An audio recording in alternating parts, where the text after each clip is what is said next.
Boa noite a todos, tudo bem? Conversar de maneira bem informal, como sempre, porque gostaria de contribuir da melhor forma possível, de formas variadas, uma vez que eu escrevo muito. E tem alguns amigos que dizem que eu deveria escrever menos. Eu confesso que eu não tenho a capacidade para assuntos complexos, eu não tenho a capacidade de ser sucinto. Eu gosto de ser bastante descritivo. Enfim, esse ano nós estamos num ano crucial. Nós estamos num ano de eleição. Contudo, nós estamos num ano de eleição presidencial onde a dívida ativa pública vai ultrapassar 80% de tudo o que nós arrecadamos. Então, se ano passado, com a carga tributária de 28%, nós tínhamos que trabalhar 5 meses em 12 do ano para poder cobrir essa arrecadação, a dívida ativa pública nossa chegou aos 80%. A dívida ativa pública é um câncer que corrói a nossa sociedade. É um câncer originado pelo populismo.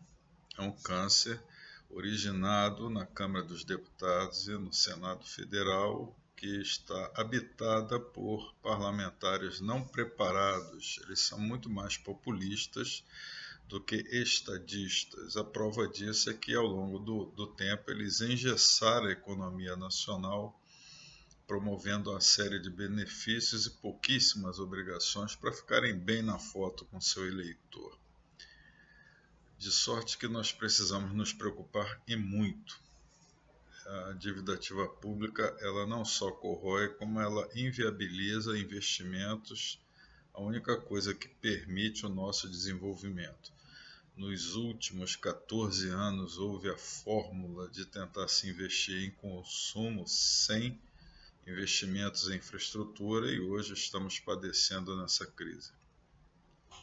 Gostaria de relembrar que existem alguns movimentos por trás, subliminares, que a mídia não mostra. Por exemplo, esse esforço do deputado Heráclito Fortes em tentar criar uma taxação para a produção do vento. Isso daí em si é apenas um sintoma da fome, da voracidade que os nossos deputados têm de avançar em nossos bolsos via impostos, impostos que vão se transformar em leis.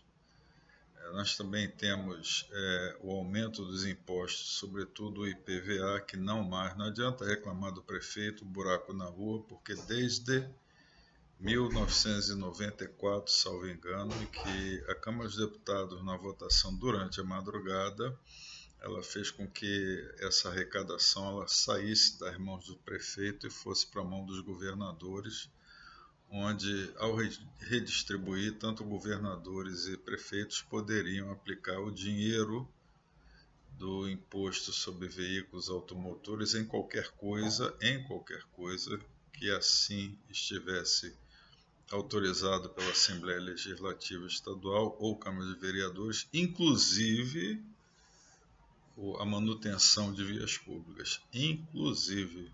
Então, isso daí foi um resultado de um populismo e uma desatenção grave da sociedade. Então, nós temos que nos preocupar. A dívida ativa pública não vai permitir o avanço da economia, a dívida ativa pública não vai permitir a geração de novos postos de trabalho. Vamos ultrapassar 14 milhões de desempregados, que são 14 milhões de, eventualmente, pais ou mães de família que vão precisar buscar alguma forma de ter um dinheiro dentro de casa. E daí a questão da violência e da criminalidade, elas são consequências naturais. Gostaria também de ressaltar, a propósito desse despreparo, esse assinte que é o presidente da Câmara dos Deputados, na ausência do presidente, assinar uma medida provisória para repasse quase 800 milhões de reais para a Palestina.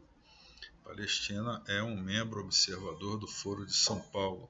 Eu venho falando para os amigos para tentar buscar numa pesquisa o que vem a ser diálogo interamericano e Foro de São Paulo, para entender o quão corrosivas a estabilidade e a democracia da sociedade brasileira são essas duas agremiações.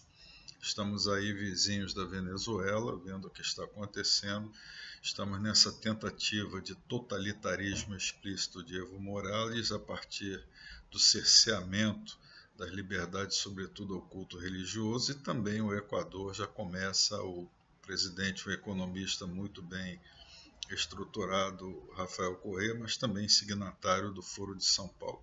A sociedade tem que prestar atenção. E a sociedade já vem se preparando para assuntos complexos, uma vez que eu vejo muita discussão acerca de Lava Jato, esse acompanhamento do julgamento que ocorreu em Porto Alegre. Se a sociedade tem inteligência para acompanhar e, em tese, entender, se a sociedade hoje, na casa de 160 milhões de pessoas com celulares, em 210 milhões de habitantes, tem condições de entender o que é um aplicativo, ele tem por obrigação buscar o entendimento das questões mais cruciais da sociedade. Nós não conseguiremos sobreviver com o aumento da dívida ativa pública. Nós estamos com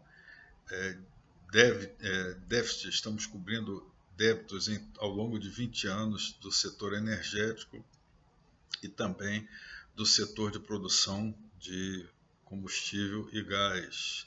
Nós teremos ainda sequenciados aumentos na área de combustível e na área de energia para cobrir esses débitos que foram eventualmente fruto de decisões ruins que não tiveram a fiscalização de deputados e senadores que, em tese, deveriam ser estadistas, mas, no fim, eles são populistas.